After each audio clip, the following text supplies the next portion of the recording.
مسقط للتحكيم العام 2025، والذي ينظمه مركز عمان للتحكيم التجاري، لنستكمل هذه الرحلة المليئة بالمعرفة القانونية والمناقشات الثرية والأفكار الرائدة.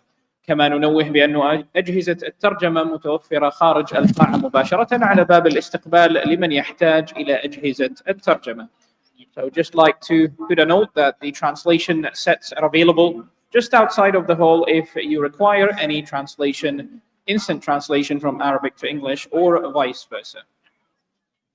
لقد كان يومنا الأول حافلاً بالجلسات المثمرة وتبادل الخبرات، وناقشنا خلاله مجموعة من الموضوعات القانونية المهمة والمختلفة، وشاركنا في ذلك نخبة من المتخصصين والباحثين والخبراء من داخل السلطنة وخارجها، من داخل سلطنة عمان وخارجها. واليوم نتابع فعاليات المؤتمر بجدول متكامل من الجلسات العلمية وورش العمل التي سيكون فيها مجموعة من الموضوعات الاستراتيجية والمحورية في عالم التحكيم، بما يعكس هذه الرؤية الطموحة نحو تطوير التشريعات وتعزيز العدالة ودعم الابتكار في المجال القانوني. نأمل أن تكون مشاركاتكم اليوم مصدر إلهام وإثراء للجميع، ونتطلع إلى حوارات بناءة وفرص للتعاون والشراكة. الحضور الكريم، سنبدأ الجلسة الأولى لهذا اليوم التي ستتناول التحكيم المؤسسي مقابل التحكيم الحر بين الواقع الإقليمي والتوجيهات الحديثة. تستكشف هذه الجلسة دور مسقط المتنامي كمركز تحكيم ناشئ في دول مجلس التعاون الخليجي، مع التركيز على المزايا الفريدة لهذه البلاد. إذن يدير هذه الجلسة البروفيسور الدكتور طلال جابر، شريك في مكتب جابر للمحاماة، ويرافقه كل من الدكتور محمد سامح عمر، عضو اللجنة التنفيذية لمركز القاهرة الإقليمي للتحكيم التجاري الدولي وعميد كلية الحقوق بجامعة القاهرة، الدكتور أحمد العجلة، مدير مركز الشارقة للتحكيم التجاري التحكيم التجاري الدولي، والبروفيسور نجيب الحاج شاهين، رئيس المركز اللبناني للتحكيم الدولي التابع لنقابة المحامين في بيروت، وأخيراً وليس آخراً الفاضلة جهاد كاظم، المديرة التنفيذية لمركز دبي للتحكيم. ندعو كل المتحدثين لمشاركتنا المسرح وهم موجودون فعلاً. So the floor is yours to start the conversation. أحسن. خلاص جيب شو قلت لي؟ لا في translation.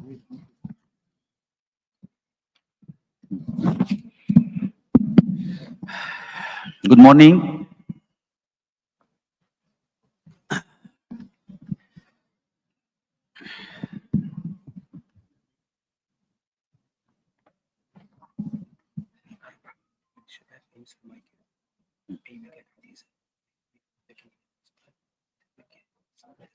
طبعا.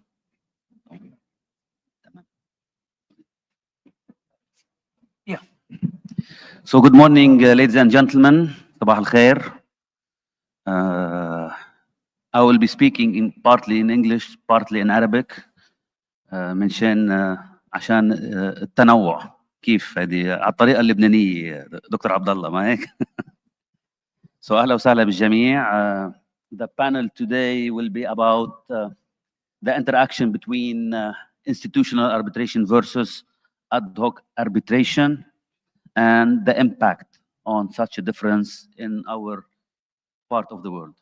Of course, we have a great panel today, starting from my right, Dr. Ahmed Al-Ashla, who is the director of the Sharjah Arbitration Center Tahkim. We have Ms. Jihad Kazem, who is the executive director of the Dubai International Arbitration Center. We have the Dean, Dr.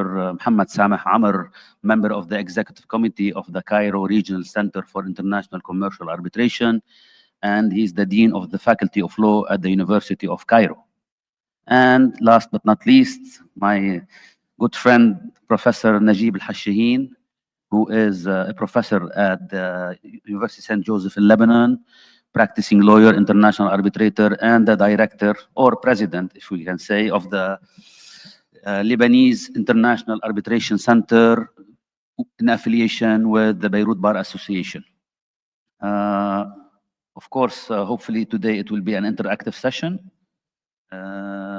It will be our pleasure to listen to the experts in the field, and at a later stage, I hope that we will have some questions from the audience just to enrich the talk. Of course, to start with, and being an Arab, we always say ladies first. And not because she's a lady, because also she's a pioneer in the field, and she proved herself to be one of the influential people in international arbitration in our part of the world. Ms. Jihad Kazem, welcome on board. Let me start by asking you about, if I may, about the DIAC's efforts, okay, that were made recently to higher the number of caseload at DIAC, and how the updates that were introduced to DIAC rules, like in other institutions such as ICC, LCIA, and so forth, influenced the attractiveness of institutional arbitration compared to ad hoc arbitration.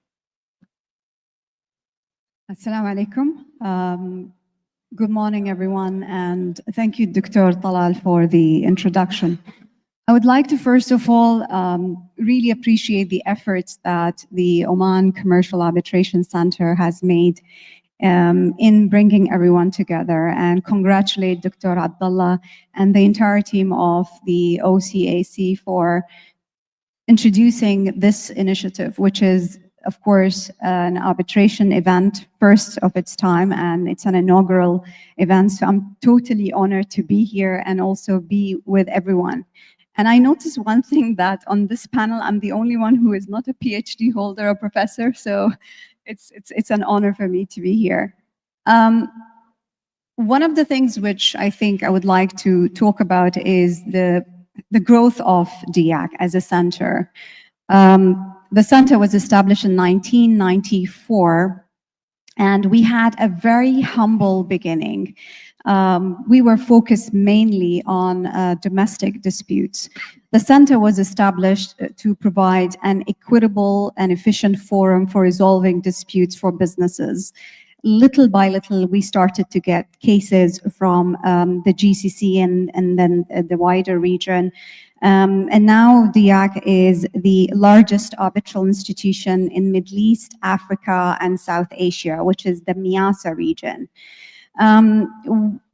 At DIAC, we administer arbitrations pursuant to the DIAC arbitration rules, which were updated in 2022. The rules are very flexible and they are suitable for all types of arbitrable disputes. We regularly also act as appointing authority and administer arbitrations conducted pursuant to the UNCITRAL rules. But we do see that there is a lot more, I would say, users are very much preferring, I would say, institutional arbitrations. So most of our caseloads is focused on the administered arbitrations rather than acting as an appointing authority, which I'll come to it when I share the numbers. We also provide other alternative dispute resolution services. So we introduced mediation in 2023, and we also have conciliation services. I would say 2024 was a very good year for the center. We had a total of 295 cases that were registered, broken down to 262 arbitrations and 33 appointing authority cases. This is the third consecutive year where we have more than 250 administered arbitrations. Although the number of the cases for 2024 was lower than the 2023, as we had around 340 cases in 2023, however, we've seen a notable increase in the quality and the complexity of the cases that were registered. So the total aggregate amount in dispute in 2024 rose to 9.7 billion dirhams compared to 5.5 billion dirhams in 2023, and that's an increase of over 75%. The average amount in dispute more than doubled to 37 million dirhams compared to 17 million in 2023. By mid of 2025, the aggregate amount in dispute has surpassed the total amount of 2024. I won't be able to give the number, but it is a dramatic increase, I would say. In terms of sectors, I would say that despite the global economic challenges, the construction sector in the Middle East, Africa, and South Asia continues to show remarkable resilience. And so it is no surprise that construction and real estate sector continue to dominate the caseload of DIAC, representing little under 60% of all DIAC arbitrations. Outside construction real estate, the center's caseload involved administered cases in energy, retail and consumer goods, transport and logistics, manufacturing and industrial, banking and finance, professional services, technology and telecommunications, and the list goes on and on and on. For the first time ever, we are seeing cases coming in from the cryptocurrency sector, which we never had before. And so we are seeing a very diverse types of cases that are being brought to the center, which shows that, you know, the center is becoming a go-to destination and a preferred choice for a lot of parties. This, of course, comes in line with the diversification of the economies around the world. And if we start with Dubai itself, Dubai has a very diversified economy. 95% of the GDP comes from outside oil. So and that itself has reflected on the caseload of DIAC. Dubai is very much focused on not only the traditional sectors, but also into the emerging sectors, very much into digital economy. And when we talk about digital economy, we mean e-commerce, blockchain, cryptocurrency, fintech, and the list goes on and on. The arbitration court significantly also appointed more arbitrators in 2024 to support the cases. And we've seen that the arbitration court appointed a total of 388 arbitrators compared to 143 in 2023. And this marks an increase of the appointments to around 170%. What were the key factors, Ms. Jihad, that DIAC did in order to promote itself and to encourage people to come to DIAC and use the facilities of DIAC, despite the diversity you mentioned, which is very interesting? Are there any key elements that were done by DIAC in order to reach this target, this goal? Well, yes. So what we have done, basically, we updated the rules. I think the rules played a very important role in modernizing the DIAC arbitration procedures and aligning them with international standards and best practices.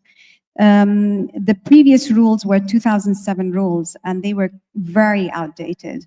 In 2022, we added features such as third-party funded, expedited proceedings, emergency arbitrator, joinder, and so on. So all these features were not there in 2007 rules, and we are seeing that a lot of parties and users are really utilizing different features of the rules. So for example, emergency arbitrator, we have received many applications just after introducing the rules. We will be tackling this issue of emergency arbitrator yes. at a later stage when we talk about...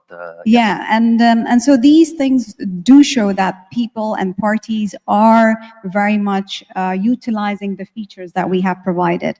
So I think that helped a lot. And also the fact that we have now different users who are using DIAC. So if I look at the nationalities of the users, in 2024, we served parties from 53 countries.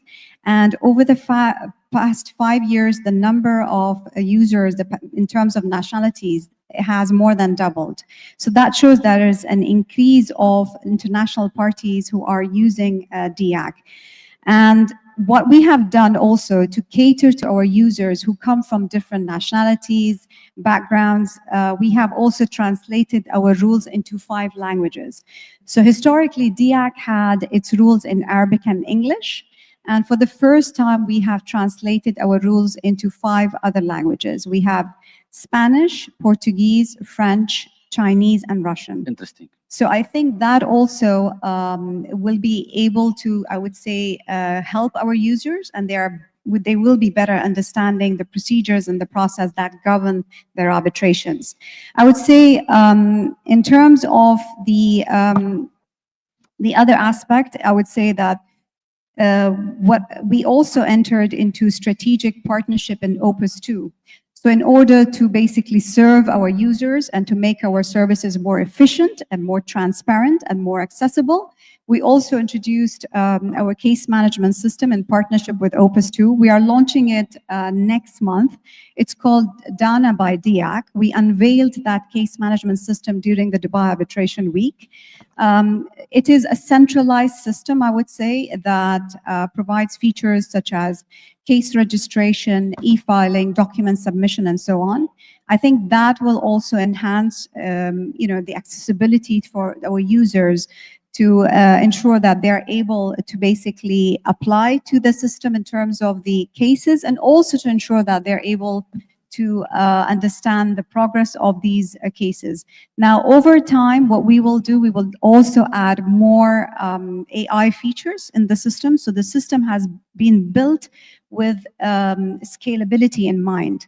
And we wanted to ensure that we have the right partner who understands the arbitration process and understands the importance of confidentiality and data protection, because that's very important when it comes to arbitration. So I think all these have added to basically the popularity of DIAC. But also, if you look at the diversity of the team, we have now around 25 staff in DIAC from more than 15 countries, speaking more than 15 languages. So I think it's very important for an institution to be diverse, and the same diversity is reflected in the arbitration court of DIAC, where we have 13 court members from different jurisdictions representing 11 nationalities. So I think diversity, along with providing services that are modern and user-friendly, did help DIAC to achieve, what it has achieved so far. Thanks a lot. Very insightful, indeed. To continue on the same path, I would move to Professor Najib. And I would like to know, in general, and in addition to what was mentioned by Ms. Jihad, what are the key factors, okay, that you consider when choosing between institutional and ad hoc arbitration, okay? And how did those or such factors evolve in the last years? أول شيء طلب مني أحكي بالإنجليزي، بس رح أتوجه بالشكر بالعربي. فاسمحوا لي أول شيء تحكي بالعربي كمان عادي. لا، اسمحوا لي أتشكر أولاً الهيئة المنظمة ومركز تحكيم عمان التجاري وكل المدراء وكل أعضاء الهيئة المنظمة. وبدي أشكر بوجه خاص صديقي الدكتور طلال جابر. اللي ما بيعرف، دكتور طلال محكم كبير في الدول العربية، بس كمان هو من أحد رواد أفكار أيام التحكيم. فهو كان من أحد رواد أيام بيروت للتحكيم، وهلأ عم بكتشف إنه كمان بأيام مسقط للتحكيم. بس احنا بدنا اياك ببيروت. ان شاء الله ايام الوطن العربي بالتحكيم نعملها ان شاء الله. ان شاء الله. رح جاوب على السؤال، بس رح انقل على الانجليزي لانه نحن نلتزم بالتوجيهات دكتور طلال. The title of the session is Institutional versus Ad Hoc Arbitration Between Evolving Preference and Regional Reality. The title sounds like a boxing match. Institutional arbitration versus ad hoc arbitration. بالعربي ألطف، التحكيم المؤسسي مقابل التحكيم الحر. مقابل عم بقرأ. In reality, they're not enemies. They're two tools in the same box, and intelligent users know when to reach for each one. So the two methods compete. They compete for default status, they compete on user experience, and they compete on trust. However, they also can complement each other. Ad hoc arbitration is the laboratory. Institutions are the standard setters. So creative solutions have been tested in ad hoc arbitration, but then implemented by institutions. Second, Ad hoc is used for bespoke design, and institutions mainly for day-to-day disputes. And finally, institutions can be supporting ad hoc arbitration mainly through acting as appointing authority. So it's not really a civil war inside arbitration. It's mainly an ecosystem. Ad hoc pushes the boundaries of flexibility, and institutions consolidate that experience into reliable structure. So that's my first observation regarding the title. My second observation pertains to the wording of the evolution between evolving preference. So this is the direction of travel.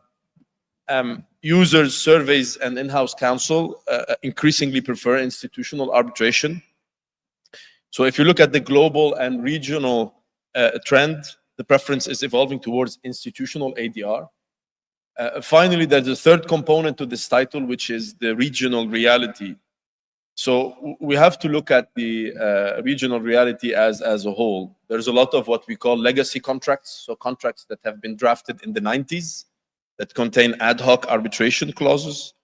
Many local actors still sign ad hoc clauses by habit, and institutional capacity is not very even. So all arbitration centers are not created equally. Some are extremely professional and sophisticated, and some of them lack the same sophistication. And finally, there's a word that is used in the title. It's between evolving preference and regional reality. So our job on the panel is to bridge that gap, not to demonize ad hoc, but to ask how both models can be used.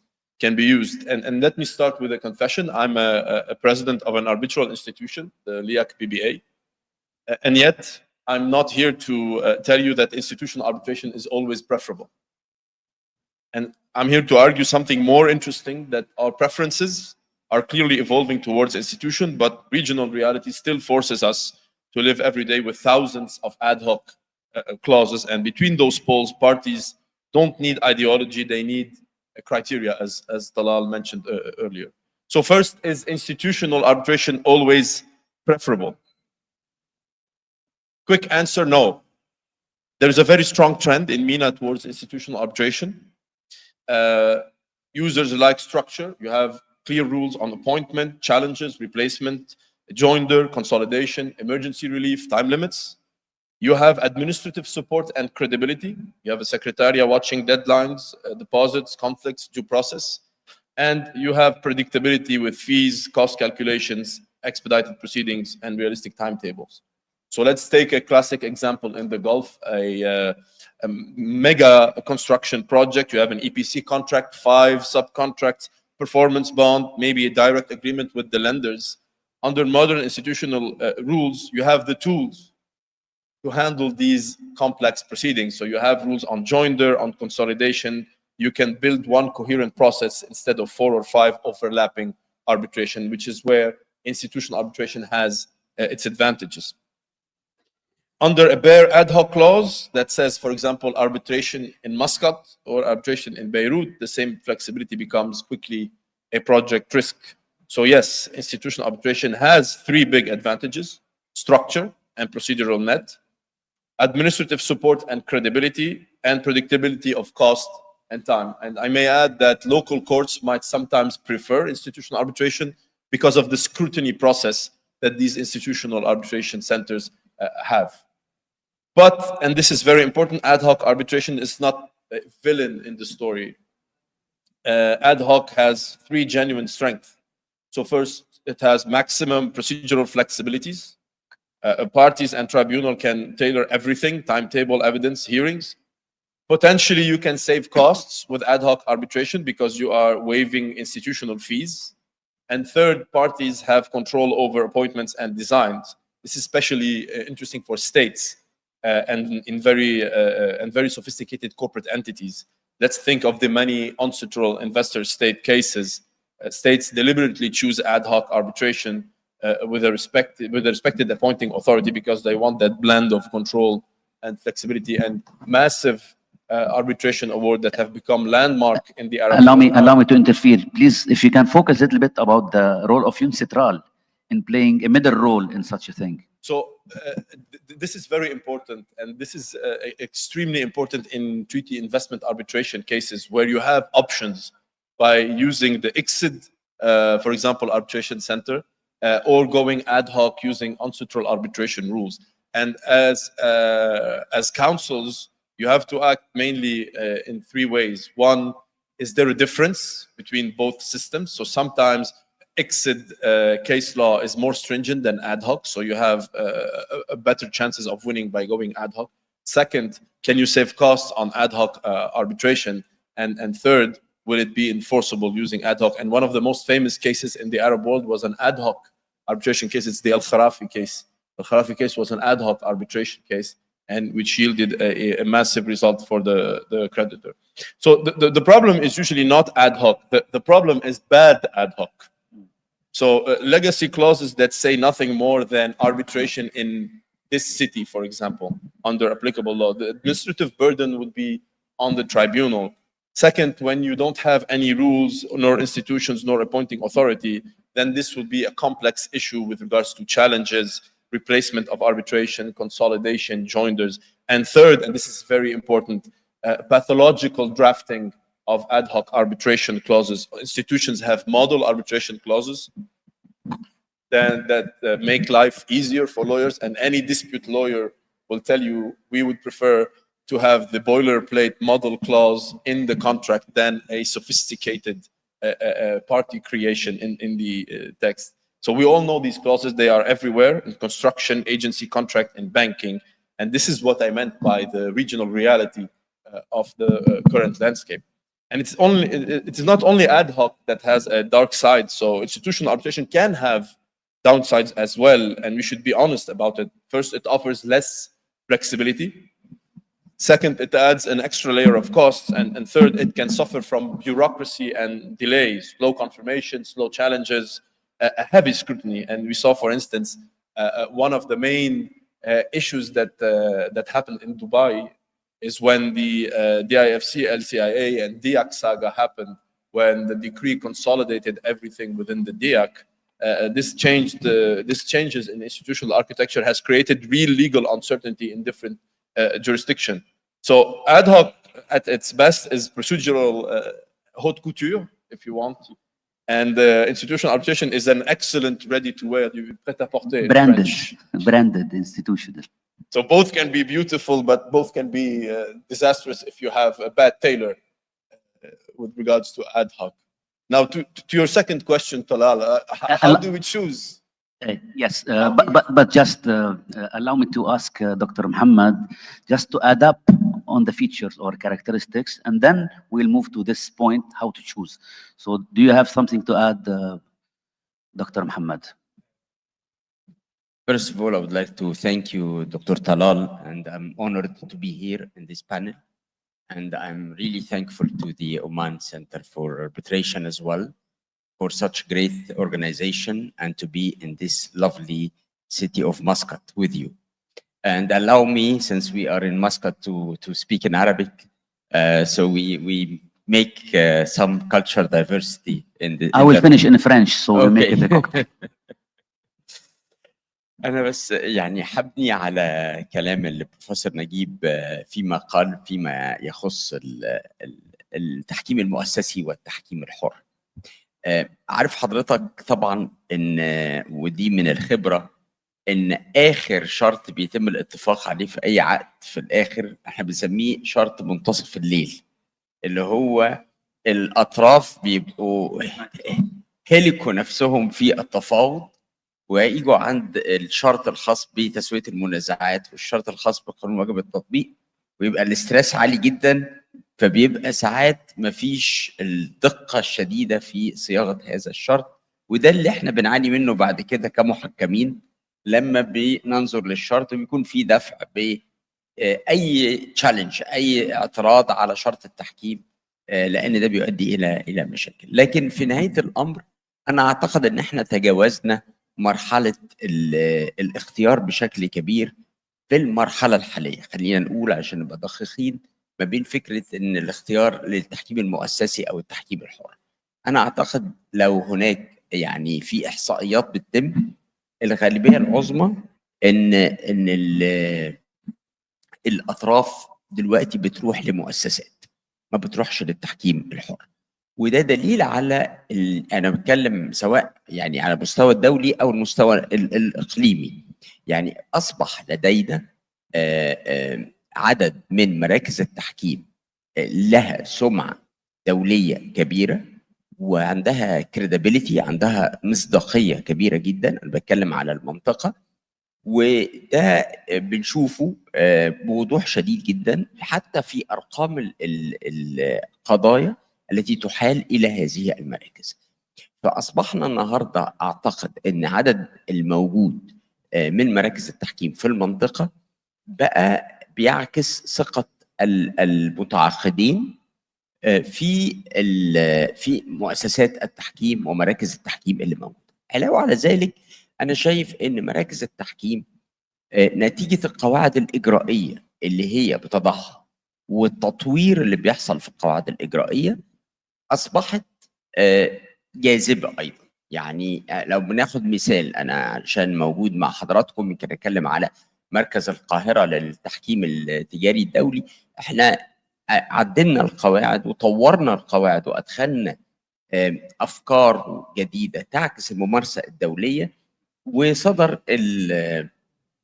وصدر القواعد الجديده السنه اللي فاتت 2024.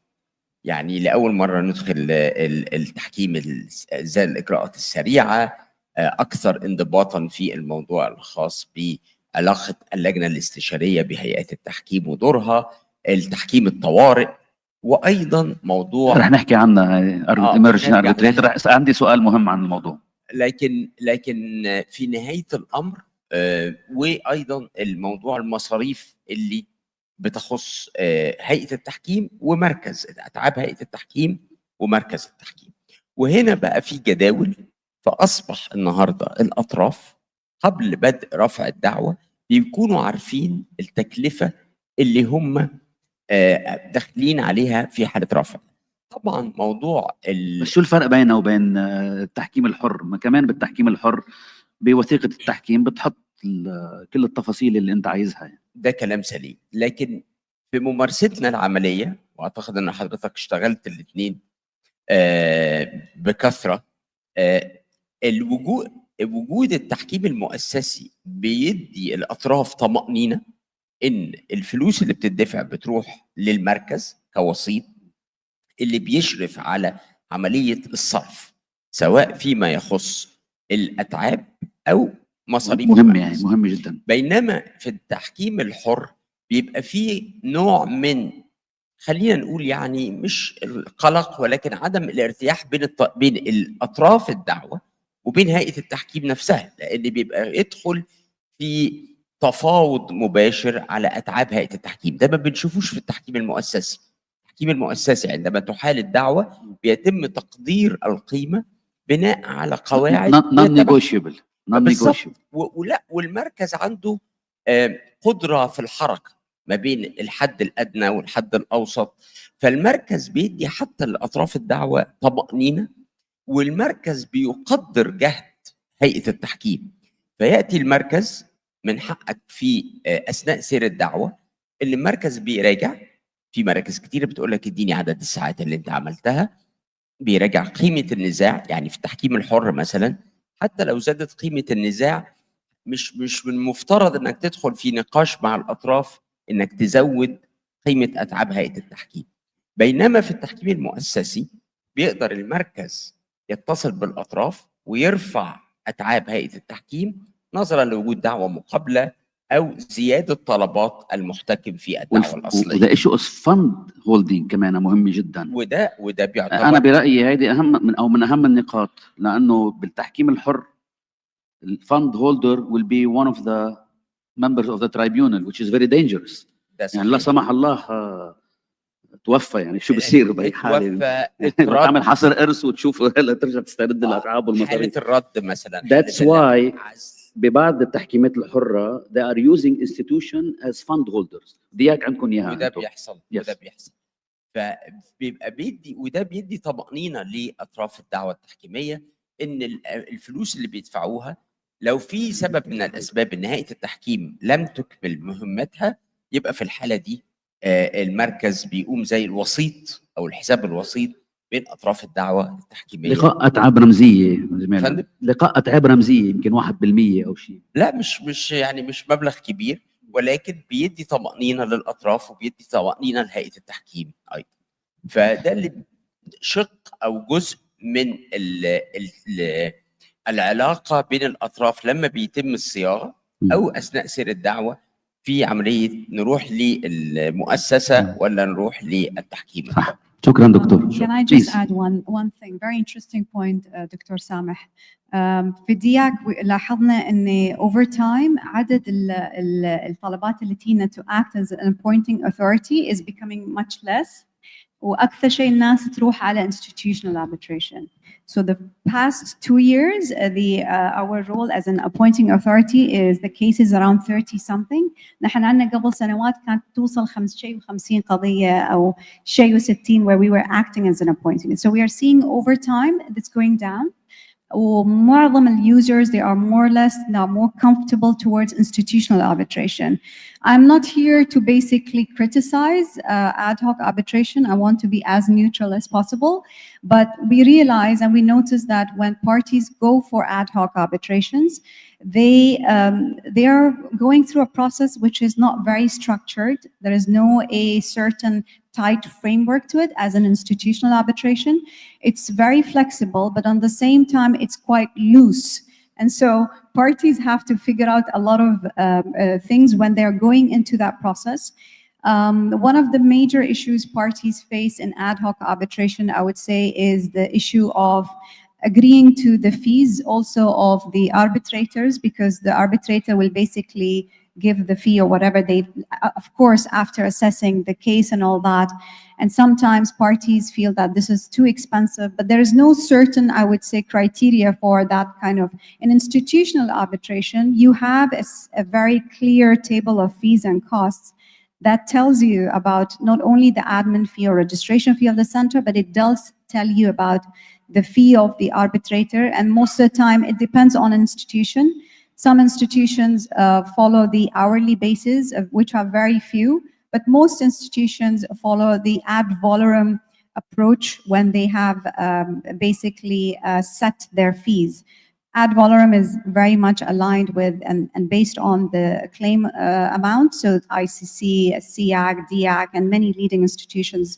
OAC. Exactly, and that adds transparency and predictability. So you basically know more or less how much is the cost. That aside, many times we saw that people and parties who used ad hoc arbitration and after going through a not very good experience, they then in future resort to institutional arbitration. And as a result, and because we got so many requests from those who are using ad hoc arbitration, we introduced fund holding services. So I think, there are pros and cons for both. Yeah.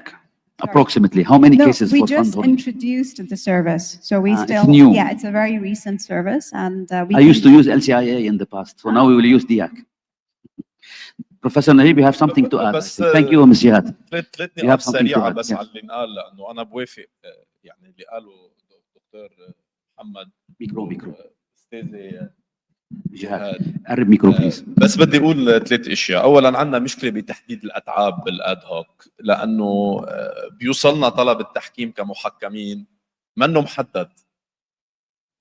لنقول لهم للأطراف كيف بدنا نحدد الأتعاب، بدنا ناخذ ستاندرد من انستتيوشن معينة. نستأنس. يوجولي ICC كالكوليتر، بنقول له نحن بنعتمد احتساب الأتعاب حسب الICC.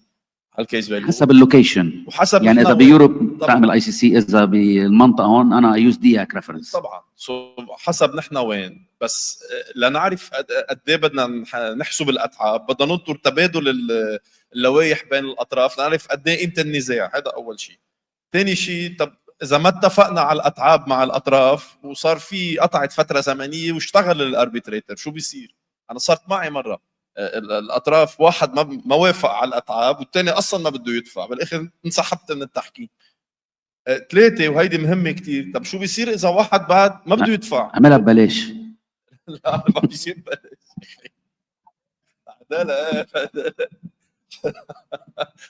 حتى القضاء من في رسوم قضائيه بدك تدفع.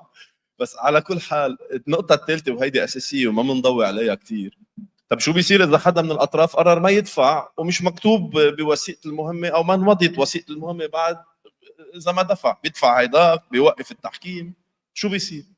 هدول كلهم امور بتواجه التحكيم الحر. مشان هيك التحكيم الحر مش لكل الاطراف، بدك تكون سوفيستيكيتد بارتي وعارف شو عم تعمل لتروح. يعني عم نفوت ببروفيسور نجيب، عم نفوت ب what we call the hybrid system between institutional and ad hoc, and I believe Dr. Ahmed has something to say in this regard. بسم الله الرحمن الرحيم. السلام عليكم ورحمة الله وبركاته.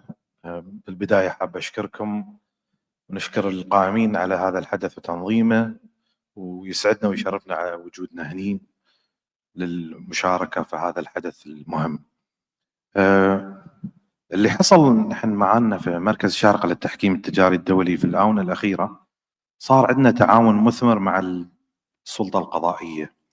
التعاون هذا نتج منه انه يصير في اوامر احاله واوامر تعيين لمركز الشارقة للتحكيم التجاري الدولي. فلاحظنا في السنوات السابقه، يعني على سبيل المثال السنه السابقه السنه الفائته كانت من 20 الى 30% من القضايا اللي مدرجه في المركز تكون باوامر احاله. اوامر التعيين نحن نكون متعودين عليها في السابق، لكن اوامر الاحاله كانت مختلفه بالنسبه لنا. في فرق بين التعيين والاحاله؟ اوامر التعيين وفي فرق، بس شو هو الفرق؟ as an appointing authority which is normal, but what we did face is امر الاحاله، يعني تحال القضيه بقرار من القاضي الى مركز الشارقة للتحكيم التجاري الدولي لاجل ان نحن ندير هذه القضيه بقواعد المركز. كانت في البدايه غريبه بالنسبه لنا، ولكن اتوقع ان هذا التعاون المثمر بين مراكز التحكيم والسلطه القضائيه ما يدل هو ان نحن لسنا من طرق الاستثنائيه في حل النزاعات، بل نحن مكملين للقضاء وللمنظومه اللي موجوده. صراحه هذا شيء يعني بعث لنا روح ايجابيه، وبعث لنا رساله واضحه من الحكومه الرشيده ان التعاضد والتعاون مع بعض. أنا في شيء لفتني، عفوا دكتور، إنه إجمالا الإحالة اللي بتصير من المحكمة لأشخاص physical persons، يعني بعينه، واللي عم تتفضل فيه حضرتك ملفت للنظر إنه عم بتتم الإحالة من المحكمة نعم للمركز. نعم يعني وعم بتطبق قواعد المركز. نعم. if I'm not mistaken. نعم. إذا ممكن تشرح لنا هالكوروليشن بالموضوع، يعني شوي something new. والله هو كان بالنسبة لنا أيضا يعني شيء جديد. اللي حصل أن تم التعاون والاتفاق مع محكمة الشارقة على وجه الخصوص، وفي السابق لما كانت هي منضمة إلى المحاكم الاتحادية. في السنة المنصرمة هذه في الآونة الأخيرة تم فصل المحكمة لمحكمة محلية، وانشقت عن المحاكم الاتحادية ووزارة العدل. فصار التعاون شوية بطريقة ميسرة وسريعة. فالإحالات اللي قامت تتحول لنا صارت أتوقع باتفاق الأطراف في أمر الإحالة هذه، وقام يسهل الطريق هذا لأجل أن نحن نتعاون مع الأطراف في حل القضية هاي وإدارتها. يعني الدولة صارت عم تفرض الرولز تبعكم. نعم عبر المحاكم. نعم. Interesting. أنا صراحة شفتها يعني طريقة إيجابية وما كنا نحن معتادين عليها في السابق. اليوم خلاصة الموضوع هو دائما بناء الشراكات، يعني building like partnerships and alliances هو اللي يقوم ويؤدي للنجاح، سواء للمركز أو للمنظومة اللي في الدولة. أتوقع نحن دائما نحاول نبعث هذه الرسالة الإيجابية أن الجهات السيادية في الدولة أو مراكز التحكيم اللي في المنطقة دائما نحن في نفس المنظومة، نفس الإيكو سيستم، قاربنا واحد. فأتوقع دائما لما إذا نحن نمشي على نفس المسار وعلى نفس التوازن في البايب لاين بنؤدي إلى نفس النتيجة الإيجابية اللي هي بتنجح المنطقة عندنا. دائما استراتيجية مركز الشارقة للتحكيم التجاري الدولي ان تبني الشراكات على وجه الخصوص لاجل ان تؤدي الى النجاح المستمر ميوتشولي.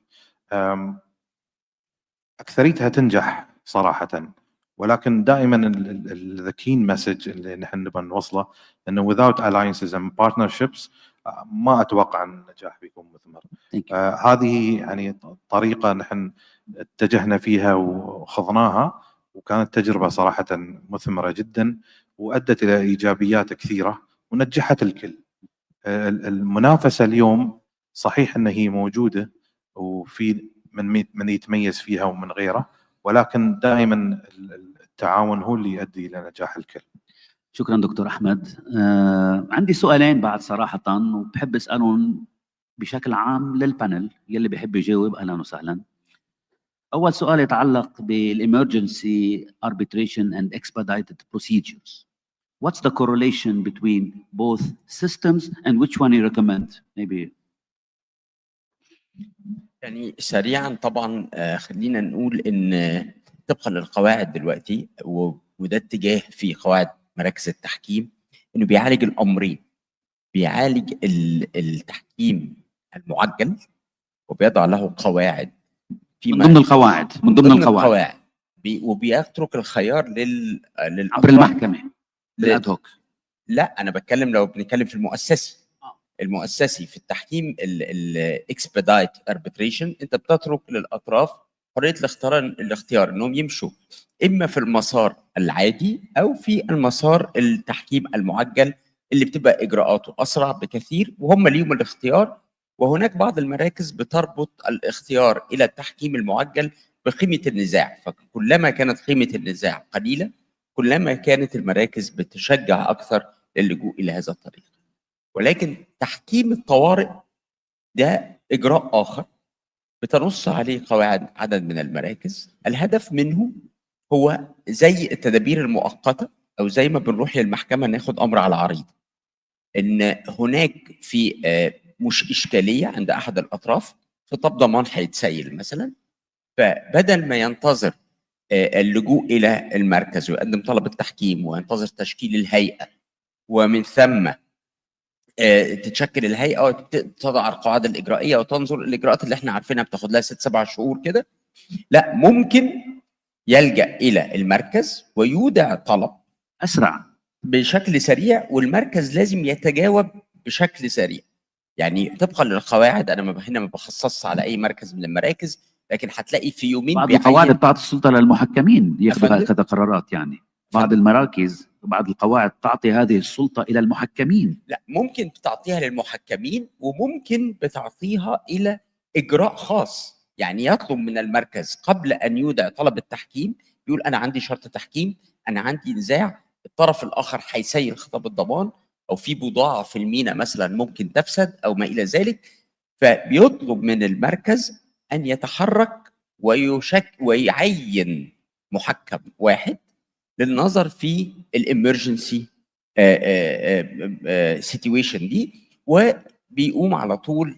القواعد تضع يعني يومين للتعيين، يومين لطلب الرد، 15 يوم لصدور القرار، والقواعد بتضع دلوقتي تفصيل كامل لعمل محكم الطوارئ بحيث انه لا يجوز له ان يشترك بعد كده في هيئه التحكيم اللي بتشكل في هذا النزاع، بحيث ان قراره بيكون له فاعليه لمده معينه. انت ممكن تلجا الى هذا الاجراء ثم لا تكمل اجراءات التحكيم بعد كده، وبالتالي بتفسد على الطرف الاخر ميزه كانت عنده، وده بنجده كثيرا في عقود المقاولات والمسائل التي تتطلب اتخاذ قرار سريع الى حين ان يتم تشكيل الهيئه وتنظر في الطلب الموضوعي، وهيكون من ضمنها بتضع في اعتبارها ما قرره محكم الطوارئ. انا هتوقف هنا عشان الوقت واترك الساحه لزملائي. نجيب. انا بس بدي الفت نظر على نقطتين خاص بالاكسبيدايتد بروسيجر. يعني نحن شفنا انه القانون مثل الموضه، يعني في اشياء على الموضه. اكسبيدايتد اربيتريشن على الموضه، كل مراكز التحكيم صار عندها اكسبيدايتد بروسيجر عبالك في حاطينها، بس انا بدي الفت نظر على مشكلتين بالاكسبيدايتد بروسيجر رول مثل ما نحن معودين عليها. اول شيء نحن معودين انه trigger to the expedited procedure، يعني المعيار للبدء بهذه الاجراءات هي قيمه النزاع. انا اعتقد انه هذا المعيار غلط. في يكون نزاع قيمته قليله ولكن معقد، غير ملائم مع طبيعه الاكسبيدايتد بروسيجر.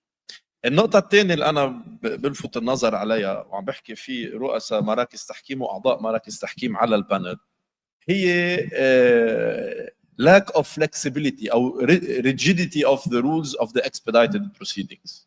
يعني المهل قصيرة جدا والأطراف مش دائما اللي بيتأيدوا فيها، حتى في أطراف لا بترد على الاكسبيدايتد proceedings. هي طبيعة النزاع، هي طبيعة النزاع. هذا اللي عم بقوله، كله مربوط. يعني عم بيجي انا عم بمشي اكسبيدايتد بروسيدنجز على نزاع لانه قيمته قليله بس لا يتلائم مع طبيعه هذه الاجراءات. بالتالي انا اعتقد انه يجب التنبه الى هاتين النقطتين اللي هي برايي نقاط ضعف بالاكسبيدايتد بروسيدنجز، وبفتكر في افكار جديده رح تطلع من مركز بيروت ان شاء الله. Thank you.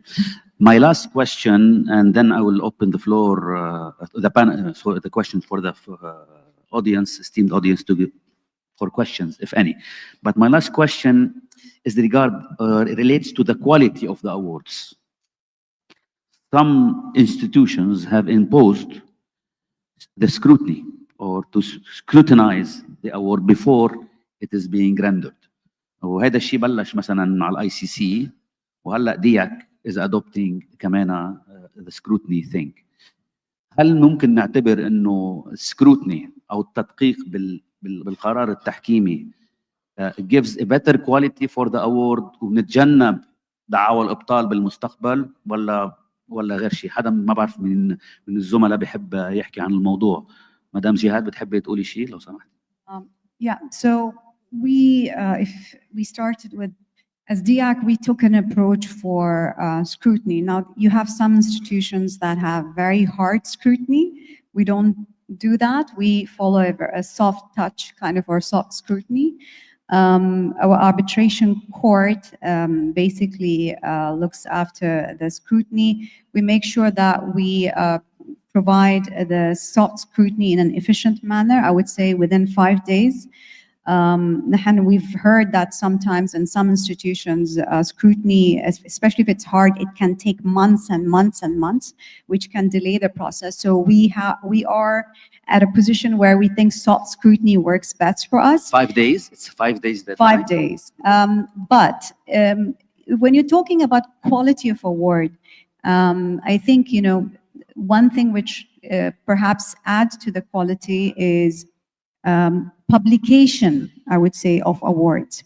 So some institutions have started publishing their awards. We haven't done that yet.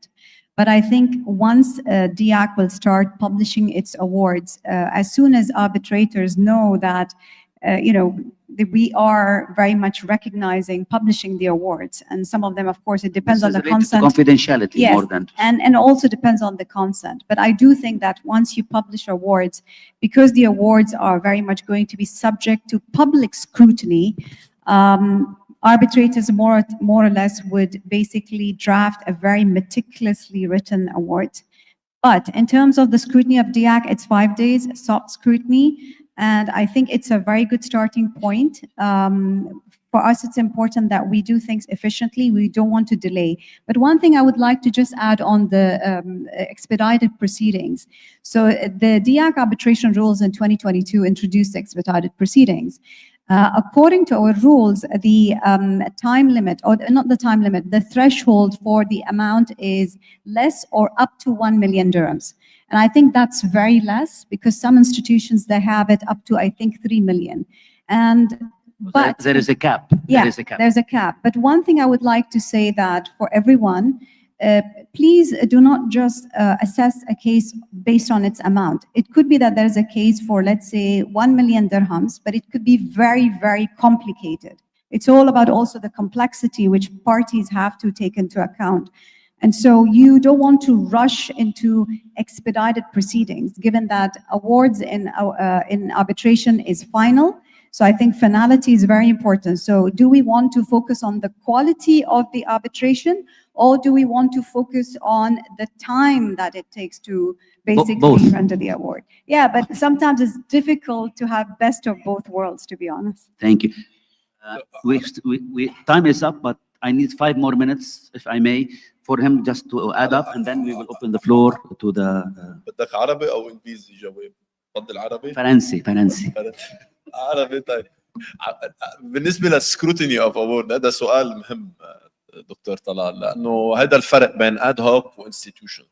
بالاد هوك ما في سكروتيني. هلا دو وي نيد سكروتيني، والى اي حد بيصير كاونتر برودكتيف. انا اعتقد انه اول شيء it depends on the arbitrator. اذا المركز عين محكم متمرس ما في مشكل، يعني ما رح عين دكتور محمد سمعه او دكتور طلال وبعدين عم نسكروت. ماني متمرس انا، بتواضع كمان دكتور طلال. بس هيدا اولا. اثنين، سكروتيني اي متى بتفيد بثلاث حالات. بتفيد اول شيء للتاكد انه القرار التحكيمي يتضمن كل ما يجب ان يتضمنه حسب قواعد التحكيم وحسب قواعد القانونيه. اول. اثنين، واهم شيء، وهيدي بفتكر نقطه ضعف بعده تحكيمات، اذا في قواعد الزاميه بمكان التحكيم يمكن ان تؤدي الى ابطال التحكيم. هون السكروتيني بتصير مهم، وهون مهم مين عم يعمل السكروتيني. الفورم regarding the form not the content. فورم وبابليك بوليسي كمان. يعني اذا عندك public policy is debatable. بس اذا عندك ممبر اوف ذا كورت عم يعمل سكروتيني بدك تجيبه من بلد التحكيم لا يعرف اذا في شيء ناقص بالهيدا. ثلاثه، وهيدي مهمه، على الفوائد واحتساب الفوائد. بفتكر هون كمان سكروتيني بتفيد. وين بتبطل تفيد؟ اذا مثلا نحن كان عندنا مره حدا عم يعمل سكروتيني عم بيصلح اغلاط عربي وتحريك This is good.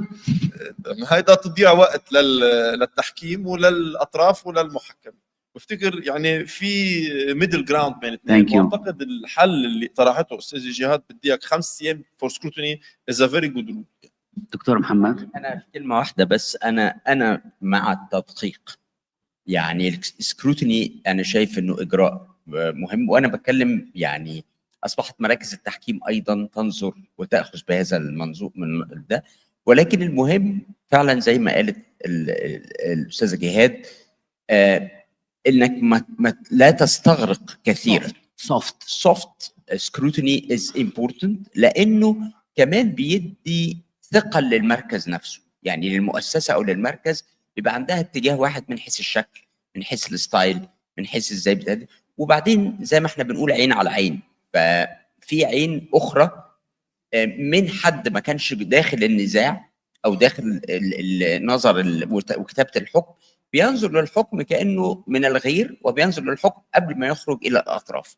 وبالتالي انا بشوف التجربه، وانا مع داياك شفت التجربه عن قرب، فعلا ما بتاخدش وقت، ولكن بيبقى في ضبط، خصوصا في الجزء الخاص بالمصاريف والاتعاب والفوائد وهذه المسائل الماليه، بيكون فيها دقه شديده جدا من الكيس مانجمنت بصراحه، علشان بيساعدونا جدا في هذا الاجراء. شكرا دكتور تفضل. The mic please.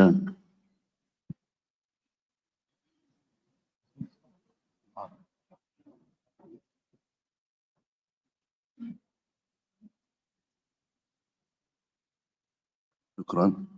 بداية أشكركم على هذا الإثراء القيم حول الموضوع، ورسالتي للموجودين في القاعة وليس للهيئة: وجود هذا الأشخاص على البنل وجميعهم ينتموا إلى مراكز تحكيم مؤسسي، وإحنا نتكلم عن المقارنة بين التحكيم الحر والتحكيم المؤسسي، أعتقد غير عادل للأشخاص اللي كانوا أو للأشخاص المؤيدين للتحكيم الحر.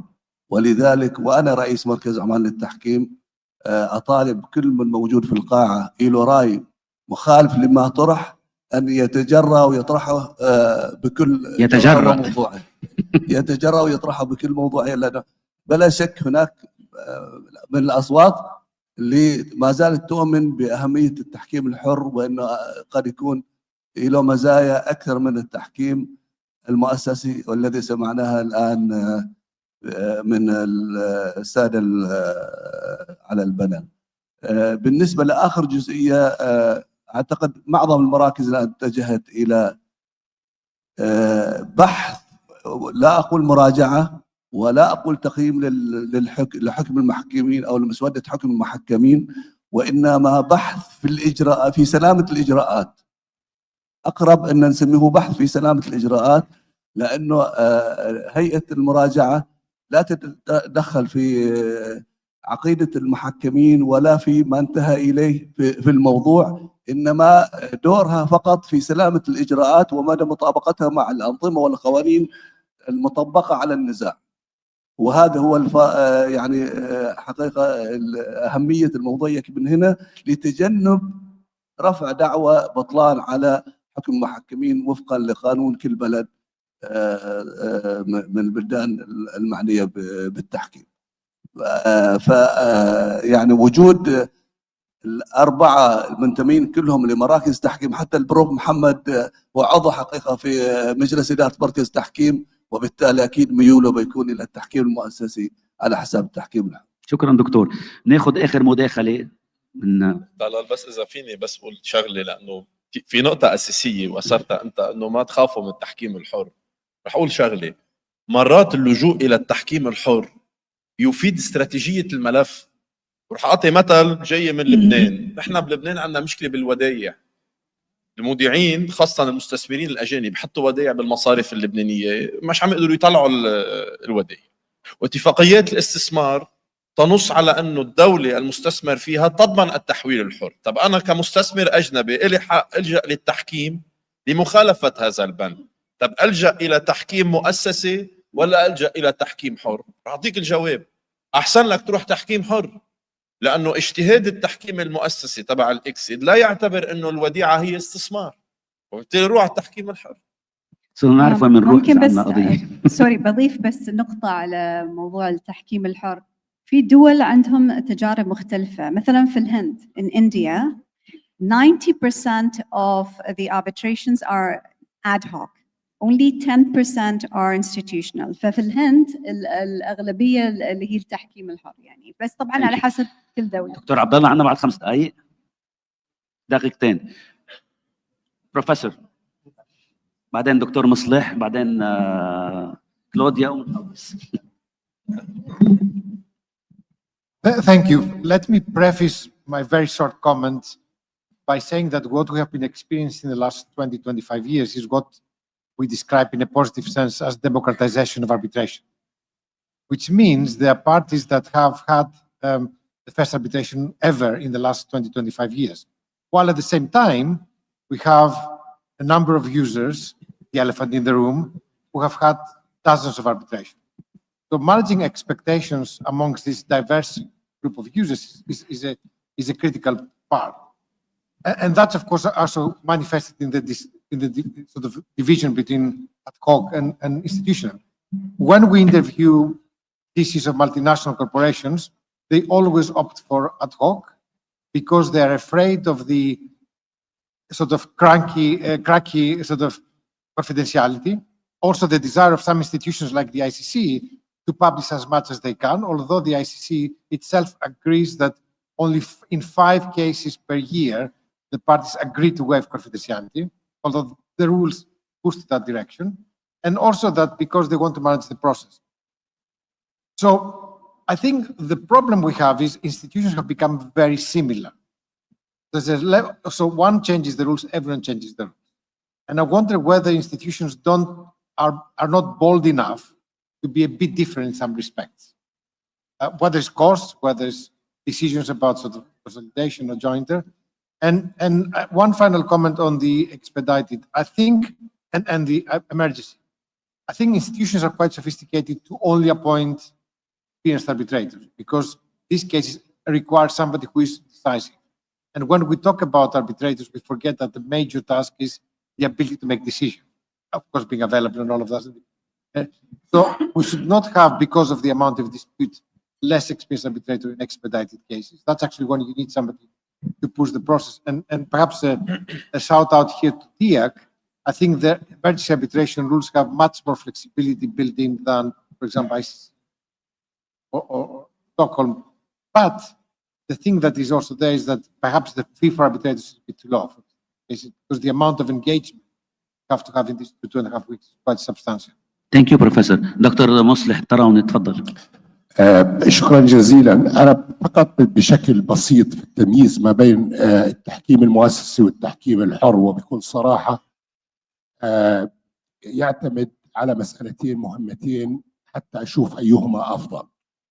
أولا هو إدارة فعالة بتكلفة منضبطة لإجراءات التحكيم، إدارة فعالة بتكلفة منضبطة لإجراءات التحكيم، واثنين جودة العدالة التحكيمية بما فيها حكم التحكيم النهائي. هذول العاملين الرئيسيين التحكيم المؤسسي يشترك فيهما المؤسسة التحكيمية زائد هيئة التحكيم.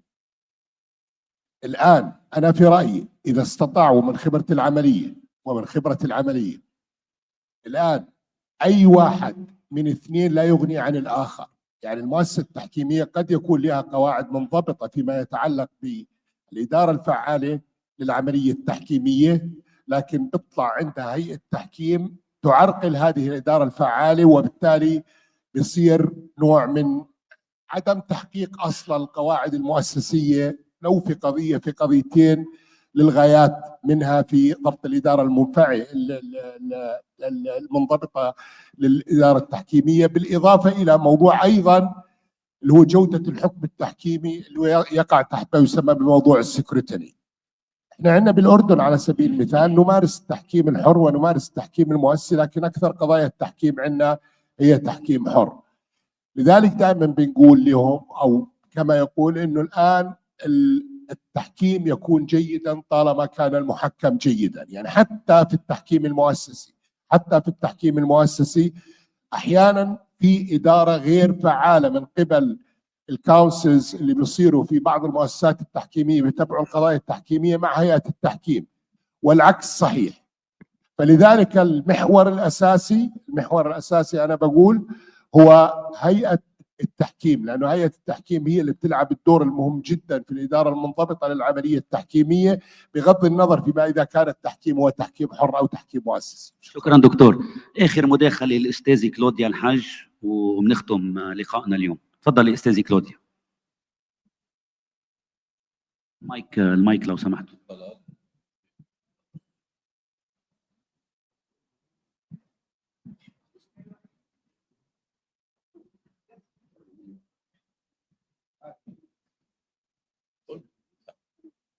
صباح الخير. بصراحة اقتراح ما رح يكون كثير شعبي، بس لا ياخذوه بعين الاعتبار.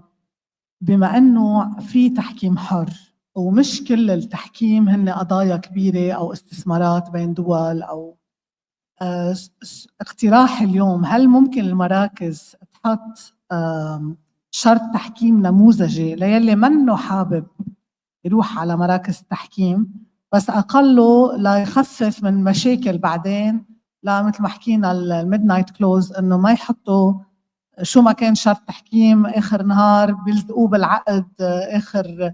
ساعتها في عندهم يعني شرط تحكيم موجود ومدروس بياخدوه وبيحطوه بعقودهم، بلا ما بعدين يخلق كتير مشاكل لأنه ما عرفوا يصيغوه. شكرا. يعني الحديث شيق ولا ينتهي. الزملاء عندهم بعض شغلات يقولوها، بس بعتقد الوقت صار انتهى. نعتذر ونشكركم على الحضور، وعلى أمل أن نلتقي في second edition of مسقط Arbitration Days in 2026. Thank you very much.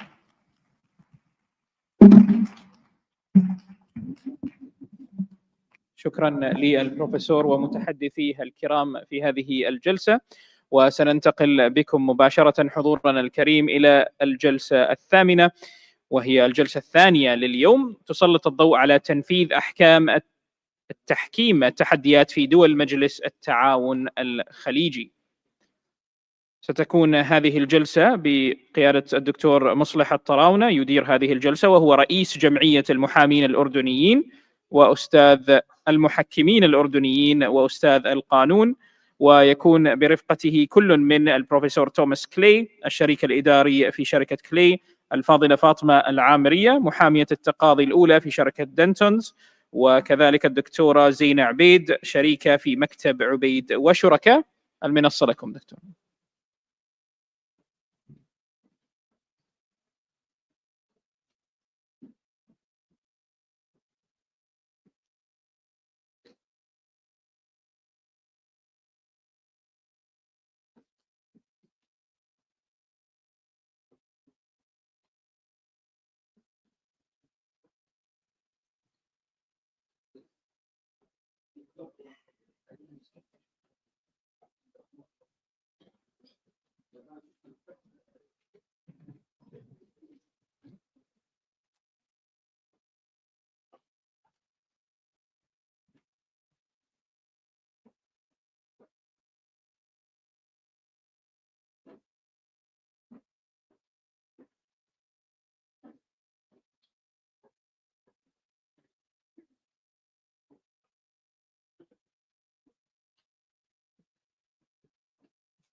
بسم الله الرحمن الرحيم. الصوت في صوت؟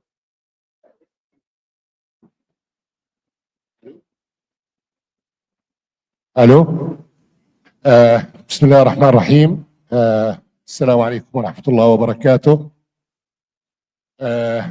Good morning, ladies and gentlemen. I am Dr. Muslih Tarauni, the chairman of the Jordanian Arbitrators Association and professor of international commercial arbitration. I am honored to moderate this session. Today we are actually diving into a topic of vital importance for international arbitration. It's the enforcement of arbitral awards in the GCC countries. We will actually take a closer look at the practical and legal obstacles involved in how these awards can be enforced. We look at the potential reforms, the potential also judicial alignments and regional cooperation. At the heart of our discussion is a central question. Are there specific features or obstacles to the enforcement of foreign arbitral awards in the GCC countries different from those of the national arbitral awards? Do all GCC laws and court practices align, given that all 6 GCC countries are parties to the New York Convention? In theory, they share a common framework. In practice, we need to explore whether enforcement is equally straightforward across the region. We have actually 3 main pillars for our today's discussion. First, the current legal framework for domestic versus foreign awards. The second topic is the practical and legal obstacles to the enforcement, and then the role of reforms and judicial alignment in overcoming these challenges. Now it's my distinct pleasure to introduce our speakers.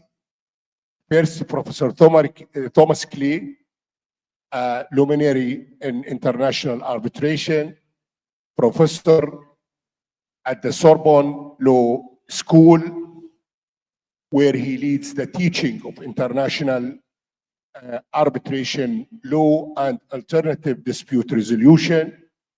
a member of Paris Bar, Professor Clay advises and represents states, corporations, and investors before arbitral tribunals and domestic courts. Professor Clay also is the co-president of the French Arbitration Law Reform Project. I personally admire his scholarly contributions, especially his doctoral thesis, The Arbitrator, which I hope to see translated into Arabic and English. Thank you. Please join me in welcoming Professor Clay.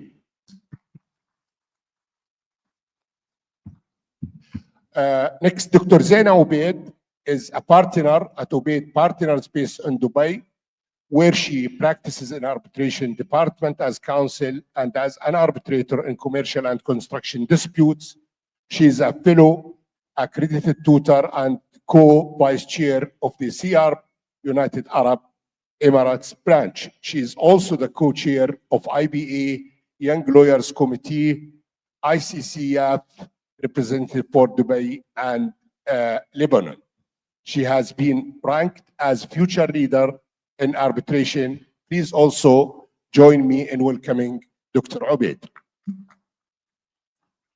Last but not least, Ms. Fatima Al-Amiri.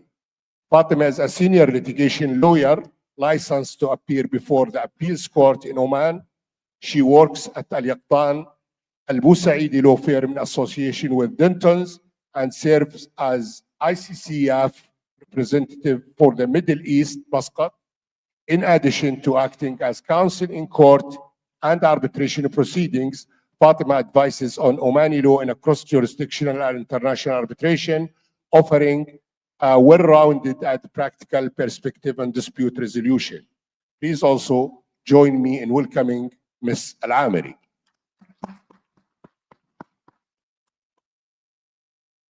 Now we will start with Professor Clay to give us an introduction to the enforcement, to the issue of the enforcement of arbitral awards, the definition of the arbitral awards, and the distinction between foreign arbitral awards and domestic arbitral awards. The main question, is it important to distinguish between these two types of awards? Is there or should there be a nationality for an arbitral awards to be enforced? Please, it's your board. Thank you very much. Before the introduction of the general topic, I would like, of course, thanks the organizer of this conference, this amazing conference. I am very honored to participate in these first Muscat arbitration days, and I would like to congratulate the organization, for all the organization, especially my friends here present. Congratulations also for the topic of this panel, which in my part is very interesting topic and very original. For my part, it's the first time in my life that I have studied the GCC system and the GCC countries. So the GCC countries, we know, all of us now, which country is it? Oman, of course, and then Saudi Arabia, Qatar, Bahrain, Kuwait, and United Arab Emirates, so UAE. These 6 countries, the GCC countries, that's the name, would be also named maybe the new world of arbitration, because is the area where arbitration is increasing a lot. So it's very interesting for me to speak about this country, and it's the first time that I study this system. My colleague and friend, Zaina Obed, will discuss the issue of enforcement in GCC countries in more detail. But I would like just to point out something. These 6 countries, as you just mentioned, are parties to the New York Convention. However, the legal framework of these 6 countries are very different. Very different because we have 2 different generations of arbitration laws.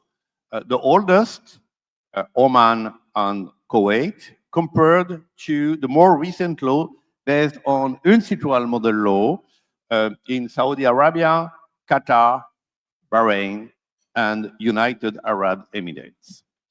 However, the 1996 convention allows for the harmonization of practices relating to the enforcement of arbitral award. It's Article 12 of the GCC. But practices are different and subject to national public policy interpretations, which differ from country to country.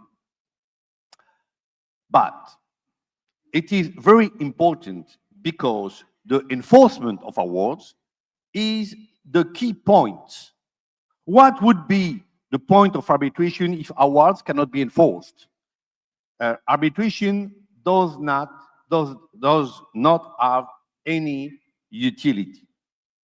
It's also thanks to a globalized system of awards that arbitration can be made a truly universal form of justice. And the award would be enforced worldwide. Easier than the judicial decision. That means we trust more in the global arbitration system than the judicial system. It is important to avoid 3 obstacles. There are generally 3 kinds of obstacles. First obstacle, the national public policy, because each state can argue that its public policy prevents the enforcement of the award. Sometimes it's not a fair practice. It's maybe an unfair comportment to don't enforce the award in the country. Second obstacle, very classic also, the immunities. Awards cannot be enforced against states property, against state property if it is covered by immunity, especially diplomatic immunity. This is a very common situation.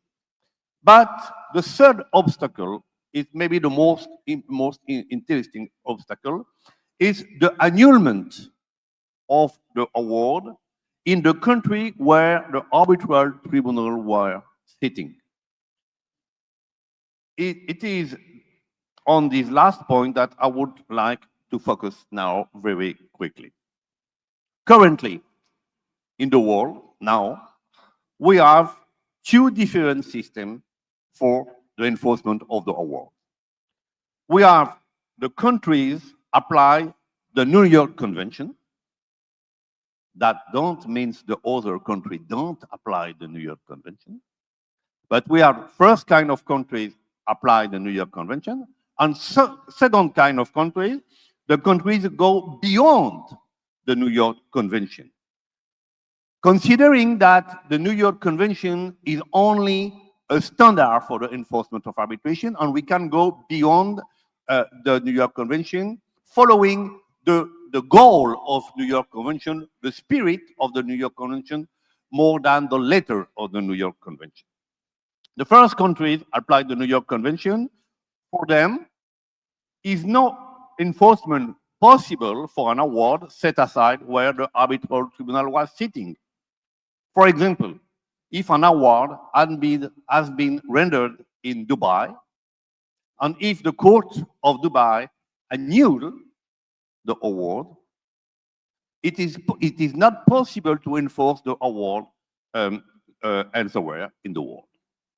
In the second system, the country going beyond the New York Convention, they think it is not just because the award was set aside where the arbitral tribunal was sitting that the award cannot be enforced in other countries. If I take the same example, if the award has been rendered in Dubai, and if the Judicial Court of Dubai set aside the award can be enforced in the other country in the world, even also, for example, in Oman.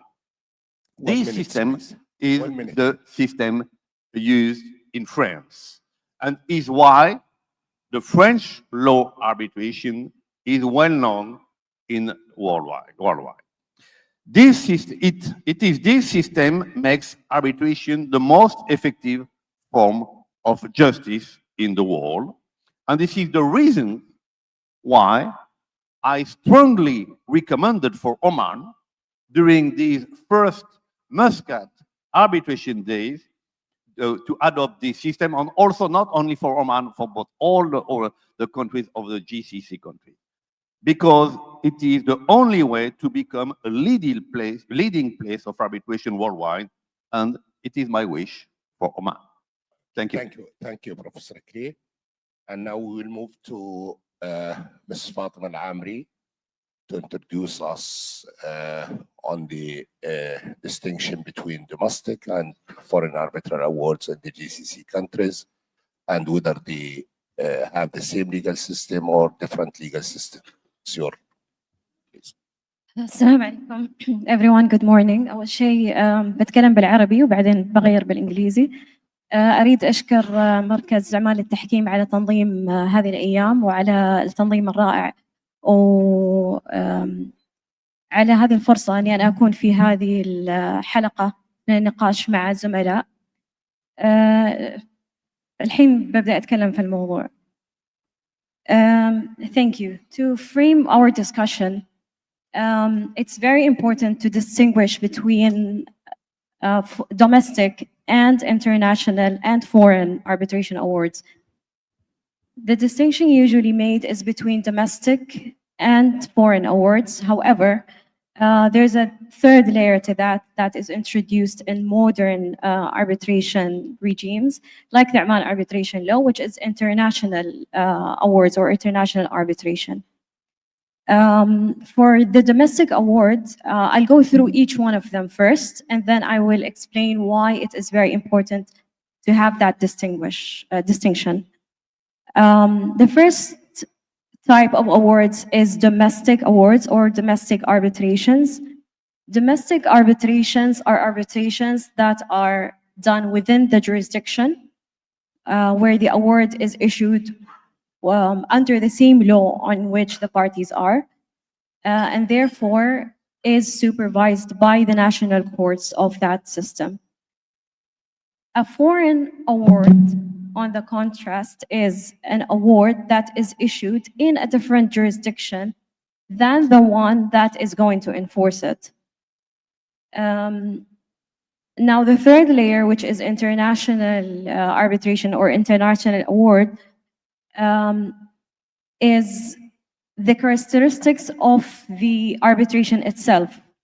Under Oman law or Oman arbitration law, an arbitration is international if the parties are having their main place of business in different countries. For example, the nature of the transaction is international, cross borders, or if the parties choose to apply the rules of an institution, of an arbitration institution. Now, why is this distinction important? To begin with, it sets the foundation on what happens next, what happens when the arbitration process is ongoing, and what happens after the award is issued. So if it is a domestic arbitration, the parties to that arbitration and the arbitrators must keep in mind that the courts that are going to supervise this decision later are the national courts, and therefore they must keep in mind the accompanying law that are applied to the dispute itself, as well as the procedures later. So for enforcement, for annulment, this helps protect the arbitration award later, instead of it being just a piece of paper that is later very difficult to enforce. If the parties keep in mind from the beginning what the laws are and what the challenges that will be presented later are, it helps them take into consideration how to avoid these challenges and how to reach to that enforceable award. Now, for foreign awards that are issued outside the country, it's important to know that this is a foreign arbitration in terms of where that award is going to be enforced, because you need to know what the country where you were going to enforce the award in have in terms of the opinions of what an enforceable award is. For example, Professor Clay touched upon public policy, and the problem with public policy is that it is not defined. It could include many sets of rules, so understanding under that foreign jurisdiction what these policies could be and what these challenges that arise could later on be identified as a violation to public policy, of course, will help the parties in, at the end, achieving that enforceable award that is immune to annulment. In terms of international awards or international arbitrations in general, a foreign arbitration can as well be an international arbitration if the parties are in different countries or the characteristics of the arbitration itself are international. Now, why I decided to include this is because I went into a long debate with one of my former colleagues where we were arguing on what is the applicable law to enforce a certain arbitration award. So one side of the argument was that this award should be enforced under the Civil and Commercial Procedures Law. And the other argument was that it should be treated as a local award and enforced immediately under the New York Convention. So where that argument took us is that under the Oman Civil and Commercial Procedures Law, Articles 352, 353 provides steps for enforcing foreign arbitration awards or foreign judgments in general, and then refers to arbitration awards as well. And the process for that is very long. You have to go to court, file a claim, prove that the judgment is sound and fine and that the parties were duly notified. And then there's a checklist that the court would take to review the judgment. So it's a very long process. And then that judgment, if the court decides to issue a judgment to enforce that award, then that decision is subject to appeal. So there's another stage of litigation, exactly. Whereas I'm about to finish. Yeah, I'll finish now. So whereas if it's international, then under the New York Convention, it must be enforced as a local award, and the process should not be more onerous than or more exhausting to the parties than the one that is set for the local awards. Thank you, Fadl. Thank you. Now we'll move to Dr. Zena, please. Thank you, Dr. تراوني. أولاً أود أن أشكر مركز العماني للتحكيم لدعوتي للمشاركة في هذا المؤتمر ولتنظيم المؤتمر الأول للتحكيم في مسقط في عمان الدولة الشقيقة. وإنه يشرفني ويسعدني أن أكون معكم في هذا النهار العظيم. وكما أشار زملائي سأتكلم باللغة الإنجليزية. وأيها الكرام، أتمنى لكم حسن السمع وأن تكون هذه المحاضرة مفيدة للجميع وتساهم في نشر ثقافة التحكيم في عمان وفي الدول العربية. To go back to your question, Dr. Taraune, it's undeniable that the GCC countries are becoming more and more arbitration friendly. And as Professor Clay mentioned, and I like the expression, the new word of arbitration. And indeed, we have seen in the introduction of the Muscat Arbitration Day a reference to Oman Vision for 2040. We have the Saudi Vision for 2030, and the revenues of arbitration in GCC countries are 150 million US dollar, which shows the importance of the region and the economic boom. In addition, the ICC statistics has shown that as seat of arbitration, the region is becoming more and more attractive.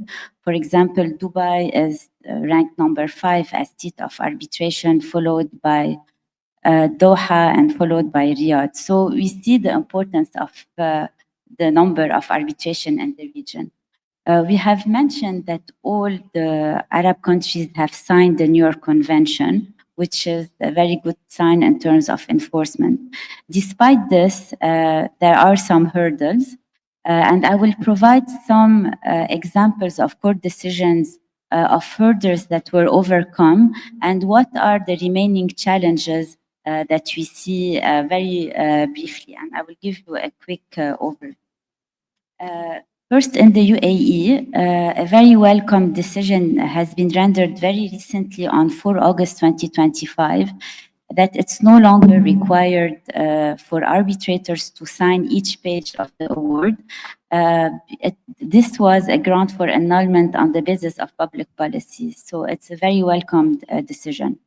Another landmark decision on 19 November 2024, the UAE courts clarified two notions. First, the notion of seat of arbitration, and clarified that if the ICC is based in AGGM, it doesn't mean that the AGGM courts are competent to hear an annulment or an enforcement action. The seat of arbitration, if it's Abu Dhabi or Dubai, it's Dubai and it's not AGGM court. So we had several controversial decisions on the seat of arbitration, and this is a very welcome decision in this respect. In addition, this decision clarified the notion of legal costs. In previous decisions, awards were partially annulled on the basis that the tribunal ruled on legal costs, either on the basis of misinterpreting the arbitration rules like Article 38 of the ICC rules, or on the basis that the institution did not specifically provide for legal costs to be covered in the award. So in this decision, the court said that legal costs can be recoverable, and it's not a ground for partially annul an award. In addition to this, in Qatar, as you all know, it's no longer required to sign and issue the award in the name of the emir. Similarly, in Oman, and Fatma mentioned this welcome decision that to enforce foreign award, you should recourse to the New York Convention and not the provision of the procedural code. And finally, in KSA, I would like to share with you SCCA statistics that have been kindly shared with me by my friend James McPherson. And they show that Sharia, as a ground for annulment, has a very low success rate and has succeeded in only 1.43% of the cases. So these are the welcomed decision in terms of enforcement. But there remain some challenges, and I will briefly discuss them. What are the challenges that remain? And I would like to start by the UAE.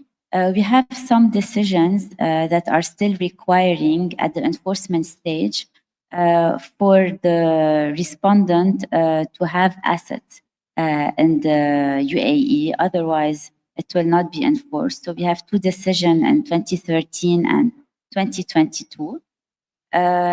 Second, I would like to mention in Qatar the issue of interest. It was mentioned in the previous panel.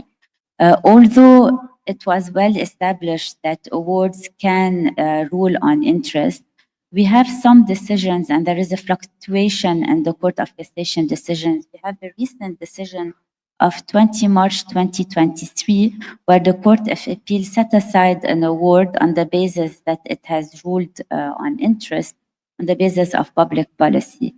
But as a contrast, the Qatar Financial Center in a more recent decision of 5 May 2024 rejected a set-aside action on this basis and ruled that the matter of interest is not a matter of public policy in Qatar.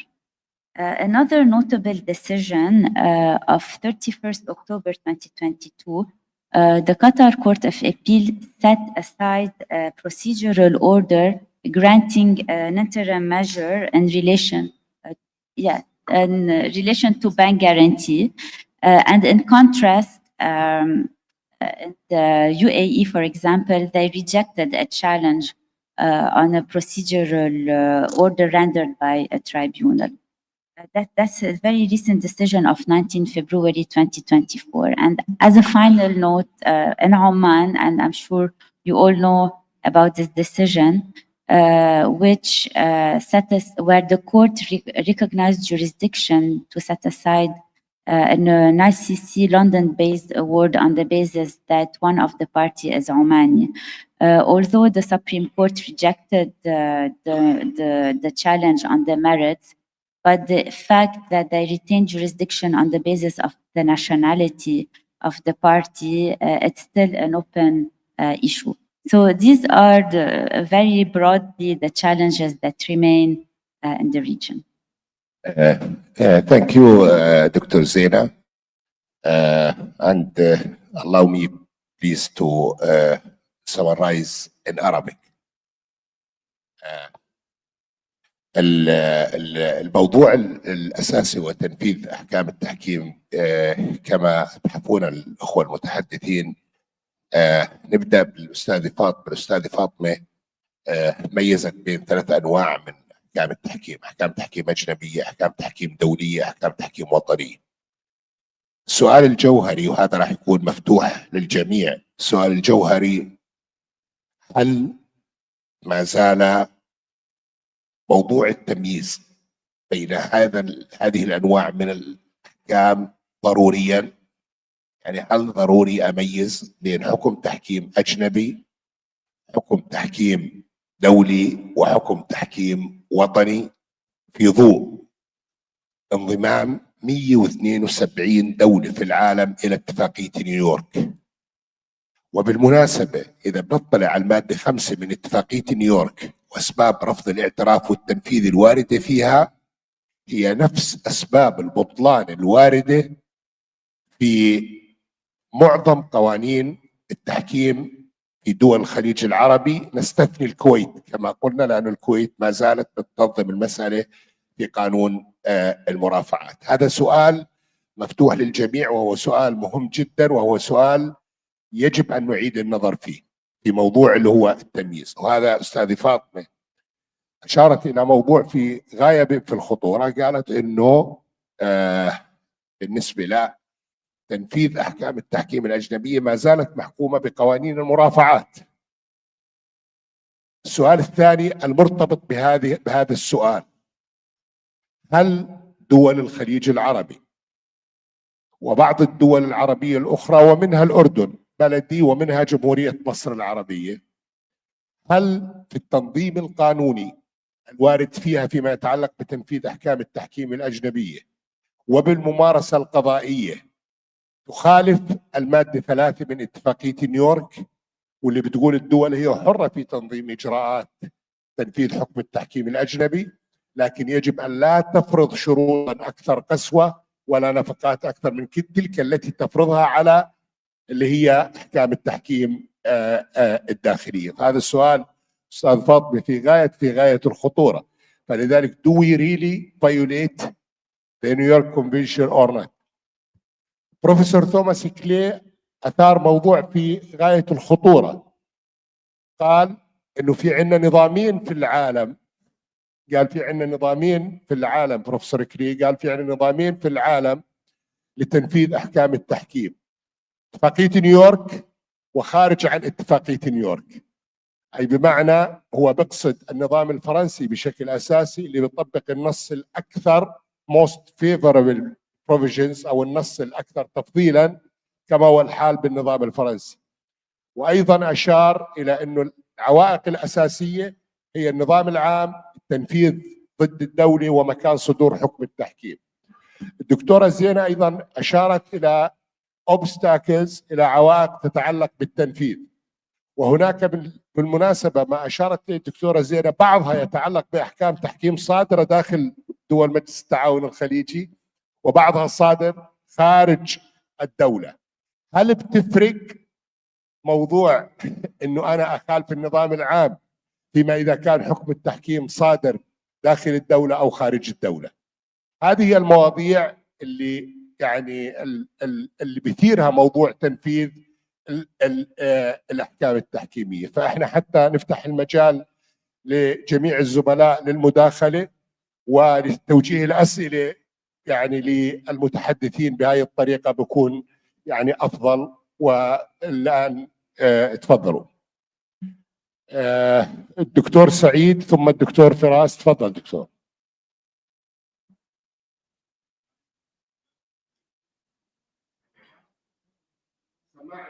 سماعي شباب.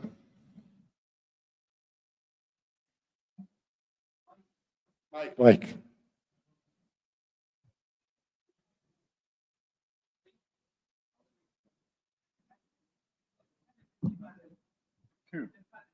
قرب هون يا دكتور.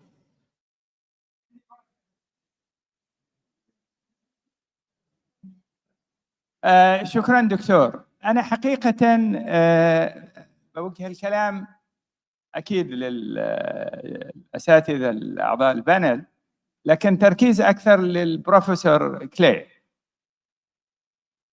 بالأمس في جلسة مناقشة عقود النفط والغاز أثير موضوع العقد الإداري. أنا بتكلم شوي عشان المترجم لأن الموضوع جدا حساس ومهم. فموضوع العقد الإداري نوقش بالأمس، وأنا الآن بنظر للعقد الإداري من زاويتين: نظام دول مجلس التعاون يعتمد بشكل أساسي كمصدر على النظام المصري، والنظام المصري يعتمد بنفس القدر على النظام الفرنسي. والبروفيسور كلاي اسم وشخصية قانونية على المستوى العالمي لها دور ولها إسهام في صناعة التحكيم. السؤال الآن: ما هي آخر المستجدات في فرنسا، وخاصة أنه أيضا فرنسا هي مصدر فكرة القرار الإداري؟ فما هو إذا تكرمت آخر المستجدات في التطبيق الفرنسي لموضوع عقود الإدارة وتمييزها بالنسبة للتحكيم وبالذات في النفط والغاز؟ بالنسبة للأثر الثاني هو في التنفيذ، لأنه التكييف طبيعة العقد بتنعكس في التنفيذ، وموضوع النظام العام وأثره في تطبيق أو عفوا تنفيذ أحكام التحكيم. شكرا جزيلا. Professor Clay, please. About the administrative contracts and arbitration. Thank you for the question, and I have to be frank, it's a very hard question for a French lawyer, because this is a dispute issue in France. The question of the administrative contract The arbitrability of administrative contract are very disputed question in France. But maybe I can give an answer with other questions. First, in France, the oil and gas contracts are not administrative contracts. So the oil and gas contracts are private contracts, and the arbitrability of those hasn't any difficulties. For the administrative contract, we have to distinguish between domestic contract and international contract. Domestic contract, administrative domestic contract, are not able to be arbitrable. International administrative contract, this is a disputed question because the judicial system decided that this contract could be arbitrable, and the administrative system decided that these contracts are not arbitrable. And if your question is what happened now, I don't have the answer, because now we have the both system, the both approach, judicial approach and administrative approach, and we don't have a general solution. In the project, you mentioned I am the co-chair the project of the reform in the French law for the future, but the project is almost finished. In the project, we decided that all the arbitral disputes has to be controlled by the judicial system, by the judicial jurisdiction, or not anymore by the administrative system. In France, all the people agree with this solution except the judge in the administrative courts. So we are working on that issue currently. Thank you. Thank you. Dr. Firas. Bismillah ar-Rahman ar-Rahim. Many thanks to you, Dr. Masleh, and to your distinguished colleagues. Actually, I think there are a number of issues that should be put under spotlight regarding enforcement of arbitral awards, particularly enforcement of foreign arbitral awards. Now, or today, no one can deny the importance of the New York Convention of 1958 on the recognition and enforcement of foreign arbitral awards. It has become a cornerstone. The signatory countries are now 172 countries adhering to this convention. But there are deficiencies in this convention. The first one is the ambiguous language of Article 5 of the New York Convention, which provides that recognition and enforcement may be refused if a party furnishes to the competent court in the country in which or under the law of which the arbitral award was made, the arbitral award has been set aside or annulled by a competent court. The second one is the absence of the ground upon which the arbitral awards can be set aside or annulled, as this matter has been left to the laws of the national or the countries adhering to this convention. I think, and if we read together Article 3 of the convention, which provides that each contracting state shall recognize arbitral awards and as binding and enforce them. This will impose a question. What is the importance if we differ between international, foreign, and national arbitral awards? All the matter, from my point of view, and in accordance with the New York Convention of 1958, depends on the court before which recognition and enforcement is sought. If an arbitral award is sought in a country that is different from the country in which or under the law of which arbitral award was made, then we are talking about foreign arbitral award and apply international treaties, particularly New York Convention of 1958. If we go also to the French regime in enforcing foreign arbitral awards, let me go back to 1958. So please, which approach you prefer, applying the New York Convention or the French approach? New York Convention, But before I answer your question, I would like to mention an important issue that in 1958, when New York Convention of 1958 was adopted on 10th of June 1958, there are 5 authentic languages of this convention: Spanish, Russian, Chinese, English, and French. The 4 versions, Spanish, Chinese, Russian, and English provides the term may. So recognition and enforcement may be refused, whereas French version provides the term will.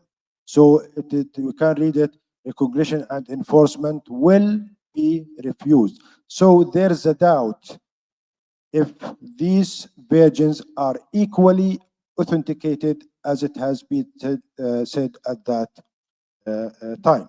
Now, Kromoloy case of 1996, as a well-known case, demonstrated the deficiencies of the New York Convention of 1958, since the arbitral award that was or has been set aside in Egypt was enforced in France and in United States. And then Baker Marine 1997, the Martin case, which was called a nightmare, also in 1990. Thank you, Doctor. Do you have specific questions, please? I don't have actually have any question, but just to put these issues under spot. Okay. Thank Is you. there any other question, please? Thank you, Dr. Firas. May I Yes, make a please. commentary? Thank you for this commentary, very interesting. Just to maybe point out an issue, I don't think we can opposite the French approach on the New York Convention approach. I think we have 2 kinds of approach in the New York Convention. Article 5, you mentioned Article 5. On Article 7 on the New York Convention, Article 7 say that it is possible to go beyond the New York Convention if the national system is more liberal. So even each law, more liberal as French law, but there exist other law, can apply its own system respecting the New York Convention. I think we have 2 kinds of approach in the New York Convention, and we cannot opposite French approach and New York Convention approach. And one more comment, you're right to mention the Article 3, because often we don't give some enough importance to Article 3 of the New York Convention. Thank you very much. Yeah, I agree. Okay, thank you, thank you, thank you. I'll give just 1 minute for Dr. Zena and Ms. Fatima, and then because time is up, please. Yes. No, just a follow-up on what Professor Clay just mentioned. In Lebanon, actually, the courts have said that the Lebanese courts have a more liberal approach in enforcing the award than the New York Convention, as Professor Clay said. And in some instances, they prefer applying the provision of the Code of Civil Procedure because they are more liberal and more pro-enforcement than the New York Convention. Just to emphasize on what he has just mentioned. Thank you. Ms. Fatima, last word. One last comment is that recently the Supreme Court, which is a decision that Zaina has mentioned, the Supreme Court of Oman has recently issued a judgment that provides that if the arbitration is between parties that are both signatories to the New York Convention, then the parties can enforce it immediately through the Court of Appeal or the competent court according to the law, and not through the long process under the Civil and Commercial Procedures Law. So this is a very pro-arbitration progress that has recently been made. Thank you. Thank you. We have to comply with the organizer order. Thank you all, and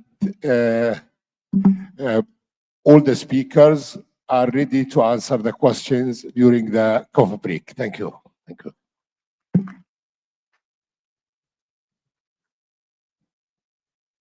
شكرا للدكتور ومتحدثيه الكرام.